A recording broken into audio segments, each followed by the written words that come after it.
All right, guys, welcome back. Thanks, everybody. I appreciate you staying. Most of you stayed, which is great. That says a lot about you. So you want to learn the right way to do things. And I couldn't think of anybody better than I just described him and what he's done. But Mr. Bob Heilig is not only someone that I respect in this business, but he's a friend. I've been friends with him for over 10 years. So I had a respect level for him already. Very successful outside of our North American Power opportunity here. He's been in the medical sales field for a handful of years.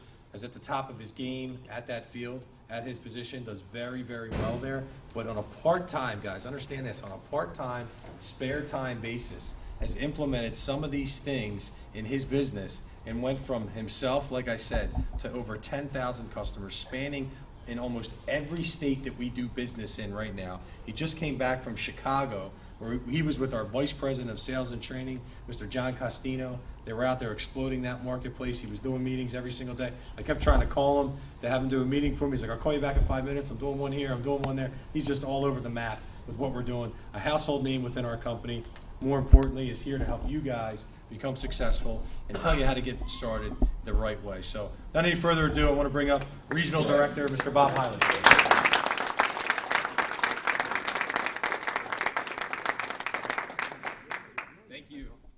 How was everybody?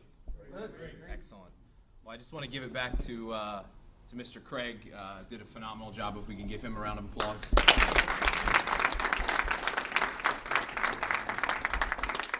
I think one of the greatest parts about this opportunity, in my opinion, is really to be able to see people like Mr. Andy Craig that, in such a short period of time is able to really create such a level of success for himself. And with a business background, he already understood a lot of the things that it took to be successful in a traditional business.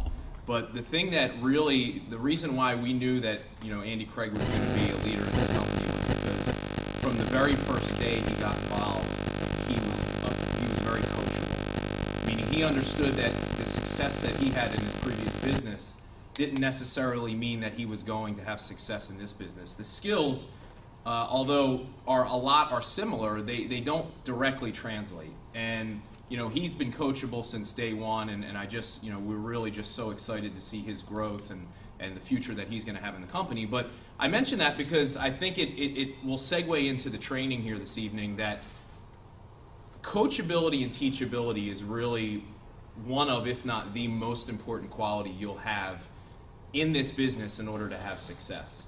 The thing about North American Power is that we've spent the first 2 years of, and by the way, I'm being filmed and I'm supposed to stay within a relatively short area, which is going to be very difficult for me this evening, so bear with me. But over the last 2 years, we've really figured out what doesn't work. And we've become experts on all of the things that you're going to do and try that we've already failed at.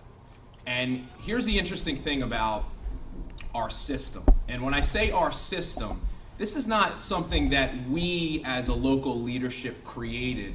This is something that comes from the top down, from our Vice President of Sales and Training, Mr. John Costino, gentleman that has over 20 years experience in this business, has built organizations over 250,000 people in his career, and is one of the most sought-after trainers in the entire home-based business industry. He's trained close to 750,000 people, and so we've taken that foundation that he's created, and we've really kind of refined it and delivered it in a way so that it is very easy for you to follow. We feel that it is much more important, instead of just telling you what you should do and what you should say, to really have you understand why it is that you should do that. Does that make sense? Yeah.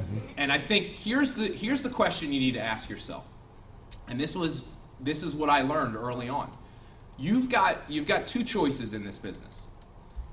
You can, number one, you can become an energy salesperson if you want.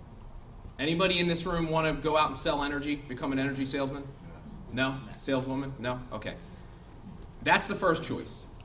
The second choice, and it's obviously a much better one, is instead of becoming an energy salesperson, you can learn a system that will allow yourself to leverage your time and effort potentially through thousands, if not tens of thousands of people, and create a utility company for yourself.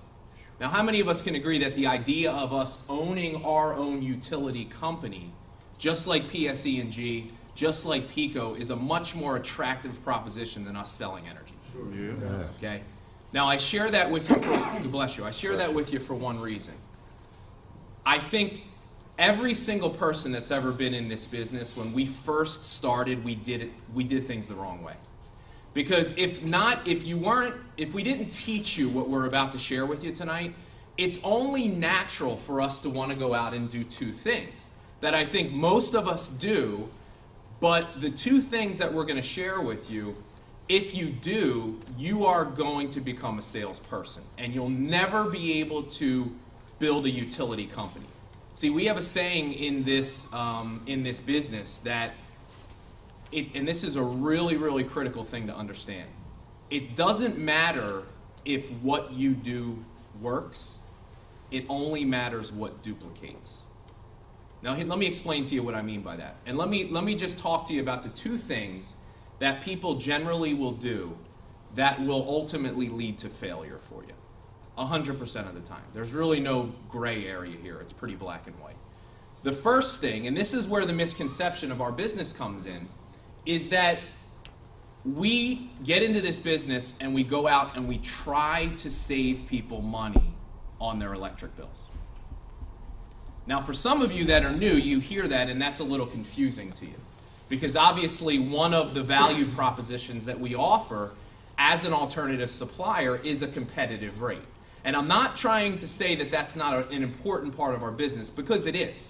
You know, ultimately our goal is to put people in a better position in terms of the money they spend with their gas or electricity.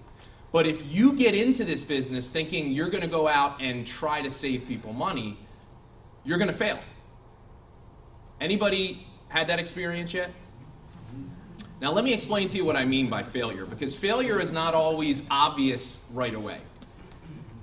Some of you may be successful at going out.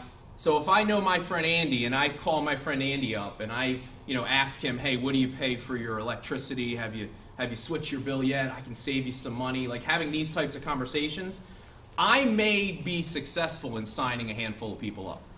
And you would be maybe excited because in your first month we have these fast start bonuses where you can make an extra $200, $300, $400, $500. You know, people like Mr. DiArgenzio made an extra $1,000. You know, Mr. Mark Ciperone, close to $1,000. So you might be excited thinking, wow, I've got this business that's growing and things are going good. But here's the problem, is that your business will never grow to the level that you want it to where you're leveraging yourself. Because this is what you'll find. Can we all agree that people generally hate sales? Yeah. Yep. Show of hands, can we all agree that people are not fond of sales? Well, here's what you need to understand. Literally from the second you open your mouth to the person, so if I approach my friend Carl, whether he or I realizes it, from the first word that comes out of my mouth to him, I am teaching him what he's supposed to do. So he is subconsciously, in most cases, going through the process, okay, if this is something that I decide I want to do I want to have the conversation that my friend Bob is having with me right now with all of the people that I know? Which is, by the way, a selling conversation. Now, we already agreed that most people hate sales, correct? Mm-hmm. So here's why some of you are struggling, is you're going out trying to save people money on their electric bill. Some of them are signing up, but not a single one of them is referring anybody else. Has anybody had that happen? Mm-hmm. Now, there are two things that would be a very good indication that you're doing this. The first and foremost is you've got a whole bunch of personal sign-ups, but you never get to that second, third, fourth, fifth level that Mr. Craig showed you in the referral program diagram. That happens to you. If you ever said these words, why doesn't anybody else in my team work? I'm the only person in my team doing anything. Anybody ever said those words? You are most likely you're approaching people the wrong way. So the first thing we do is we try to save people money. Now, by the way, the approach we're going to teach you you're going to have a number of people that all they want to do is save money. Not every single person's going to want to refer, but the point is you're going to approach them the way we teach, and then after they evaluate the information, they're going to then tell you at that point that they're not interested, and then you'll get them as a customer. But you can't have that conversation up front because you're setting yourself up for failure. The second conversation that we have, that is also, by the way, a selling conversation and will lead to your failure in the business ultimately, is trying to recruit people. Pitching them on your opportunity. Now, what's that sound like? I know, because I was an expert at doing this. I am a salesperson. That's what I do for a living. I have to know my product. I have to be able to, if I'm talking to my friend Andy, I've got to sound credible, right? Here's why that doesn't work. Because there's a couple of reasons. First and foremost, has anybody aside from North American Power ever had a friend or a family member that they knew that approached them about a home-based business opportunity prior to this company that was pitched on an opportunity? Show of hands if that happened to you. Okay, now those of you that have your hands up, I want you to mentally go back to that conversation, and I want you to experience that conversation. As that other person was pitching you on that opportunity, how did you feel? I wasn't paying attention. Perfect. That's a perfect answer. Can we all agree that we're not very receptive to those conversations? Mm-hmm. Now here's my question to you. Why do you think it's any different if you're doing it? Have you ever thought about that? Why do you think the conversation you're having is so much more compelling than every other one that's had to you? See, here's the problem. The problem is not necessarily